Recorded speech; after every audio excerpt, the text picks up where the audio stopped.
Il Made in Friuli per raccontare il Friuli anche fuori dalla terra, diciamo, dai sacri confini.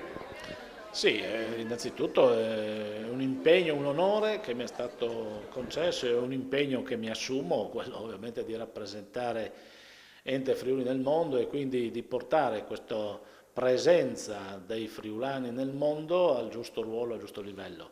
I friulani nel mondo sono stati ambasciatori della dimensione della nostra identità, della nostra capacità, del nostro essere e del nostro rappresentare. Oggi possono essere, devono essere un ponte per consentire al Friuli di andare nel mondo con tutte le sue rinnovate potenzialità e perché no, al Friuli di essere anche accogliente per chi nel mondo oggi magari può immaginare, pensare di rivivere nel Friuli stesso il proprio futuro. Io credo che questo sia un messaggio importante.